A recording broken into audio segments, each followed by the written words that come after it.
बृहस्पति, मुझे तुमसे ऐसी अपेक्षा नहीं थी। तुमने दक्ष महल में शिव पूजा का साहस कैसे किया?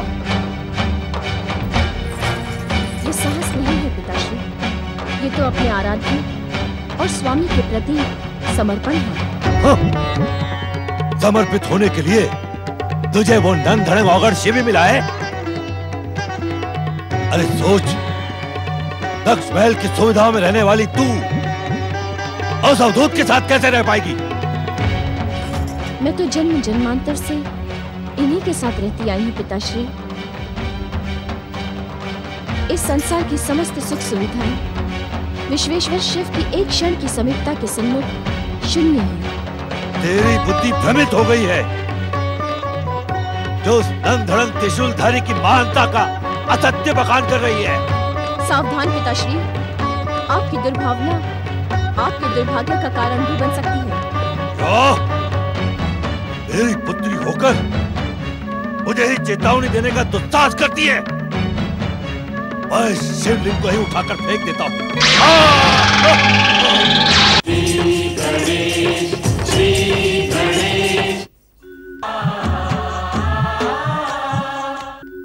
मैं भक्ति हूँ, सदाचार की शक्ति हूँ। मैं भक्ति हूँ, मैं पूजा हूँ, भक्ति की प्रथम पंक्ति हूँ। मैं पूजा हूँ। दक्ष पुत्रियों में विवाह को लेकर वाद विवाद होता है। दक्ष अपनी कन्याओं के असाधारण वरों के चुनाव की घोषणा करता है।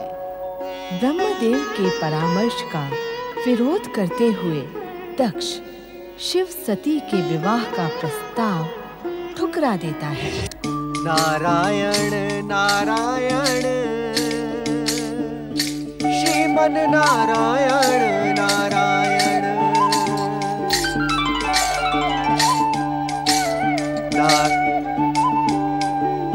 अरे ब्रह्म ज्योति!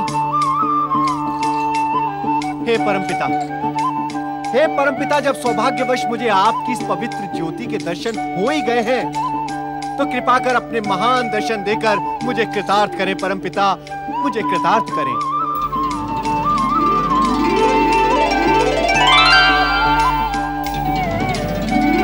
नारायण नारायण। विश्राम के समय इस प्रकार कहां भटक रहे हो नारद? परमपिता, भटकना कैसा? भक्त तो हर समय अपने भगवान को ही खोजता रहता है। नारायण नारायण। इस प्रकार क्यों नहीं कहते नारद कि तुम्हारी जिज्ञासा के बढ़ते आकार ने तुम्हारी रात्रि की निद्रा भी छीन ली है? हाँ परमपिता, ये मेरी जिज्ञासा का ही परिणाम है कि जन कल्याण में लगी मेरी भावना मुझे आप जैसी परम शक्तियों के सहज ही दर्शन करवा देती है। मैं तो अपनी जिज्ञासा को शत शत धन्यवाद ही दूंगा। नारायण नारायण। उचित है, तुम अपनी जिज्ञासा को धन्यवाद दो। मैं ब्रह्मलोक प्रस्थान करता हूं। परमपिता, जब सौभाग्य से मुझे आपके दर्शन मिल ही गए हैं, तो मेरी जिज्ञासा का शमन करते हुए मुझे इतना भी बता दें कि आप आ कहां से रहे हैं? हम प्रजापति दक्ष को परामर्श देने गए थे नारद, किंतु उसने हमारा अपमान किया। नारायण नारायण। परमपिता, अहंकार करना एवं हरेक का अपमान करना तो भैया दक्ष का स्वभाव बन गया है। इसमें आश्चर्य कैसा? परंतु इसका परिणाम शुभ नहीं होगा। अहंकारी का परिणाम शुभ हो ही नहीं सकता परमपिता। किंतु दक्ष कन्याओं का भविष्य क्या होगा परमपिता? तुम्हारी जिज्ञासा ने प्रश्न बनना आरंभ कर दिया है, तो सुनो नारद। अपनी दिव्य दृष्टि से दक्ष कन्याओं का भविष्य देखकर हम स्वयं चकित हैं। नारायण नारायण। परंतु ये समय उस भविष्य को बताने के लिए अनुचित है। केवल इतना जान लो, महादेव शिव और प्रजापति कश्यप ऋषि प्रजापति दक्ष की जामाता बनेंगे। किंतु परमपिता। अपने किंतु के लिए भविष्य की प्रतीक्षा करो नारद। परमपिता।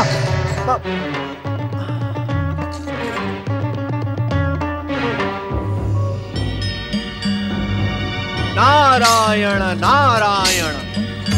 ओम महागणेशाय नमः स्वाहा। ओम महागणेशाय नमः स्वाहा। ओम महागणेशाय नमः स्वाहा।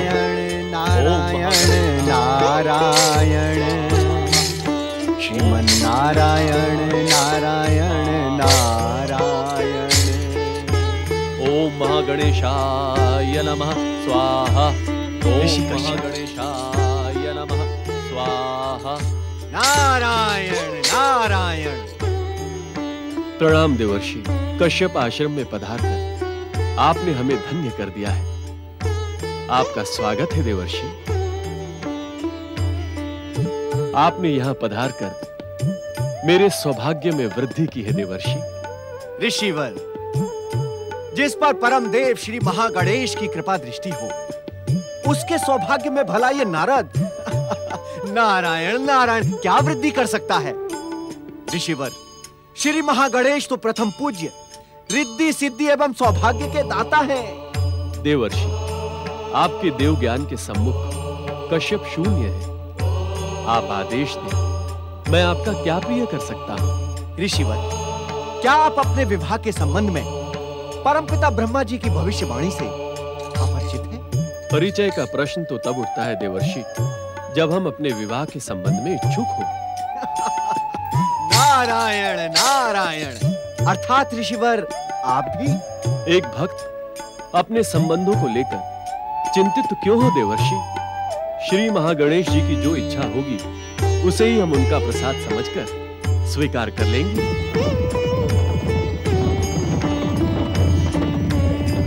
आपके विचार श्रेष्ठ है ऋषिवर। भविष्य आपके पद चिन्हों पर चलकर धन्य हो जाएगा। नारायण नारायण।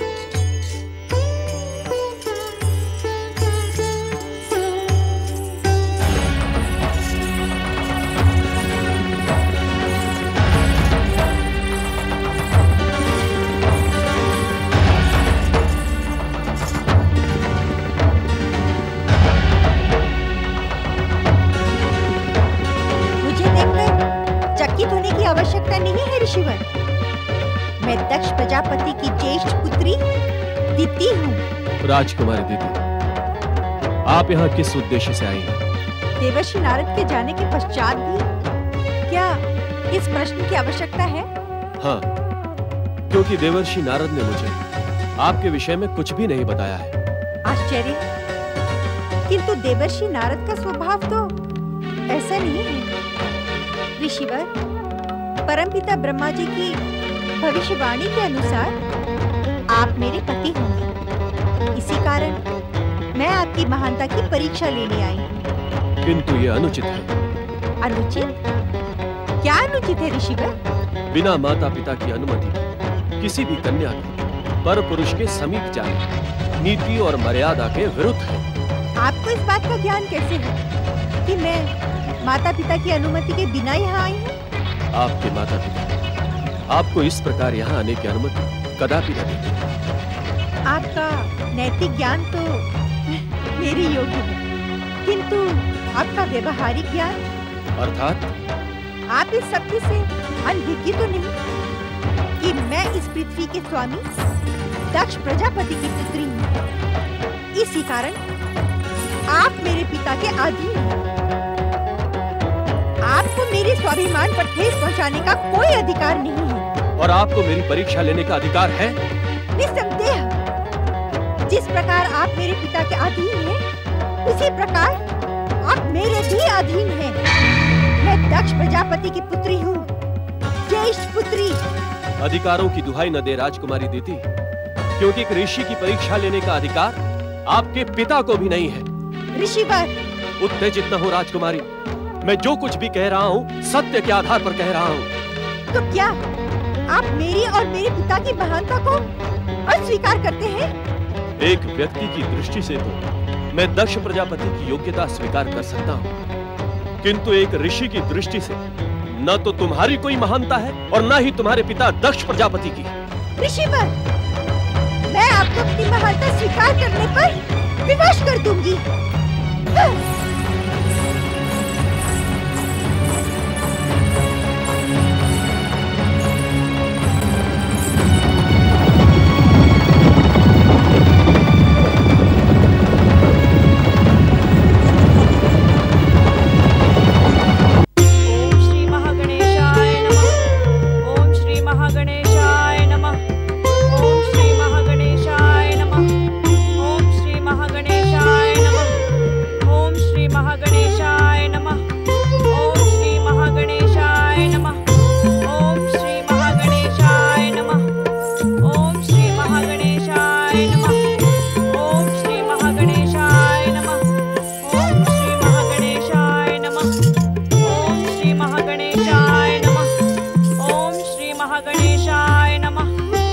प्रजापति दक्ष पुत्री देवी दिति पधार रही हैं।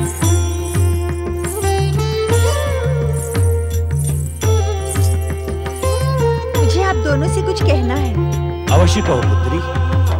आपको मेरा विवाह ऋषि कश्यप प्रजापति के साथ करना होगा। ऋषि कश्यप प्रजापति? हाँ।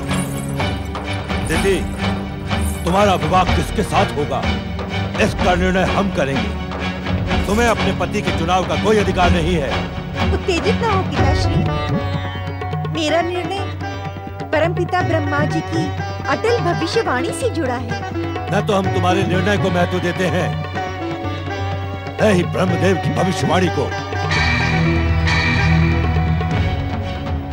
होगा वही जो हमारी इच्छा होगी। आप मुझे निर्णय बदलने के लिए बाध्य नहीं कर सकते पिताश्री। तुमने सुना नहीं दीदी?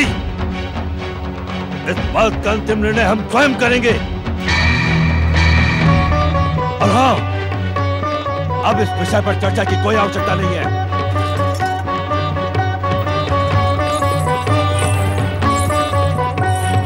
वे तुम्हारे पिता है दीदी। उनके सम्मान का ध्यान तुम्हें रखना चाहिए। मैं उनकी पुत्री हूँ। उन्हें मेरे कल्याण की चिंता करनी चाहिए। वे जो निर्णय ले उसी में तुम्हारा कल्याण है। मुझे किसी पर विश्वास नहीं है। किंतु इस प्रकार तुम्हें अकेले निर्णय लेने का भी कोई अधिकार नहीं है। जो प्रश्न मेरे भविष्य से जुड़ा है उसकी चिंता करने की अनुमति भला मुझे क्यों नहीं है? ये हमारी परंपरा नहीं है। मुझे परंपराएं तोड़ने में आनंद आता है माताश्री। किंतु ये अनुचित है। क्या अनुचित है और क्या उचित, ये मैं भली भांति जानती हूँ। दीदी, मैं अपना निर्णय किसी भी मूल्य पर नहीं बदलूंगी। कश्यप ऋषि के साथ विवाह करके मैं उनका अभिमान खंडित करूंगी और अपनी महानता सिद्ध करूंगी।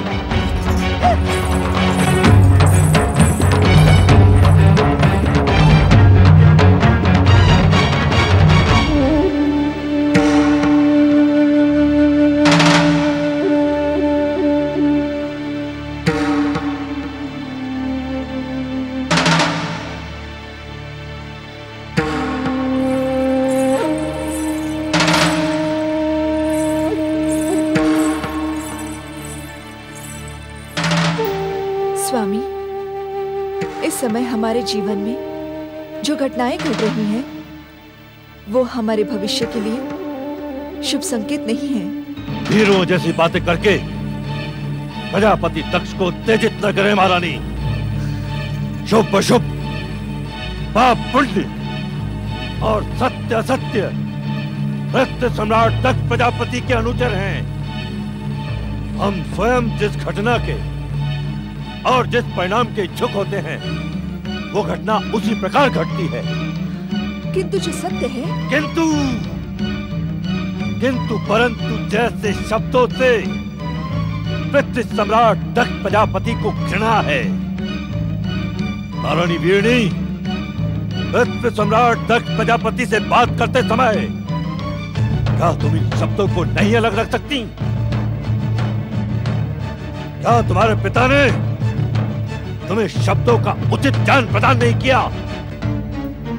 आप हर उचित अनुचित बात में मेरे आदरणीय पिताश्री को क्यों ले आते हैं? आपको ये शोभा नहीं देता स्वामी। मत भूलो महारानी, तुम इस समय पृथ्वी सम्राट प्रजापति दक्ष के सम्मुख खड़ी हो। इस पृथ्वीलोक का हर प्राणी दक्ष प्रजापति के सम्मुख तुच्छ होता है। तुम भी और तुम्हारे पिता प्रजापति वीरण भी। मैं आपकी उपेक्षा करने की इच्छुक नहीं हूँ, किंतु एक चेतावनी देने की इच्छुक अवश्य हूँ। चेतावनी? ऐसी चेतावनी महारानी? मेरे आदरणीय पिताश्री तो केवल एक कन्या के पिता हैं, किंतु आप 41 कन्याओं के पिता हैं। तनिक सोचिए, यदि आपके जामाताओं ने भी आपका इसी प्रकार अपमान करना प्रारंभ कर दिया तो? अपनी मर्यादा को लांघने का दुस्साहस न करें महारानी, अन्यथा परिणाम आपके हित में शुभ नहीं होगा। प्रजापति दक्ष के जामाता प्रजापति दक्ष का मान तो दूर, उनकी ओर आंख उठाकर देखने का भी दुस्साहस नहीं करेंगे, क्योंकि हम इस पृथ्वीलोक के एक छत्र सम्राट स्वामी दक्ष प्रजापति हैं। स्वामी, अहंकार का परिणाम कदापि शुभ नहीं होता। ऐसा प्रतीत होता है महारानी। क्या आपका दुस्साहस शीघ्र ही हमारे क्रोध का निमित्त बनेगा? आप हमसे प्रार्थना करने की मर्यादा का पाठ भी भूलती जा रही हैं। हम स्वयं तुम्हें मर्यादा का पाठ पढ़ाने के इच्छुक नहीं। यदि तुम्हारी इच्छा हो तो हमारी आज्ञा से पूर्व ही अपने पिता के समीप जाकर एक बार पुनः हमारे सम्मुख खड़े होकर प्रार्थना करने की मर्यादा सुन लो।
तुमसे ऐसी अपेक्षा नहीं थी।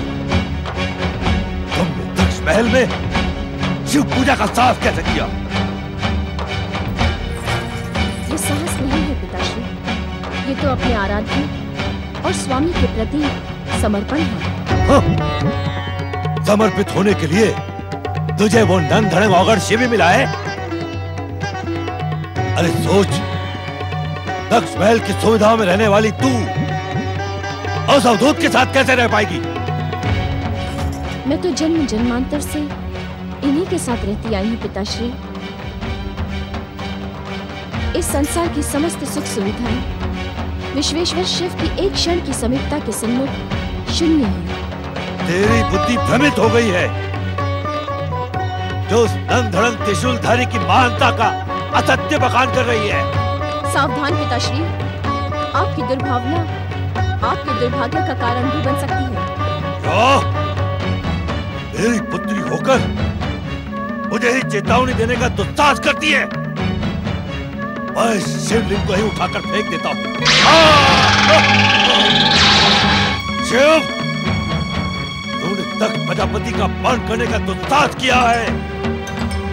मैं प्रतिज्ञा करता हूँ कि एक दिन तेरा घोर अपमान करूंगा, घोर अपमान, और तेरा विवाह शिव से कदापि नहीं होगा। हाँ,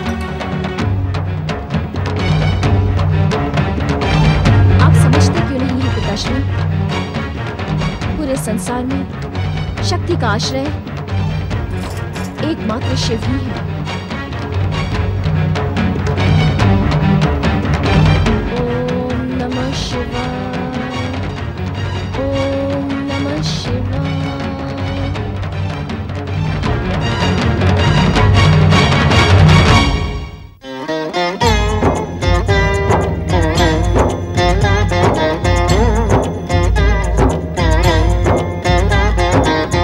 अर्थ समर्थ ये इनसे जीवन, यही है करता यही है कारण। अर्थ समर्थ ये इनसे जीवन, यही है करता यही है कारण। सारे जगत के भाग्य विधाता, दुख हरता ये है सुखदाता।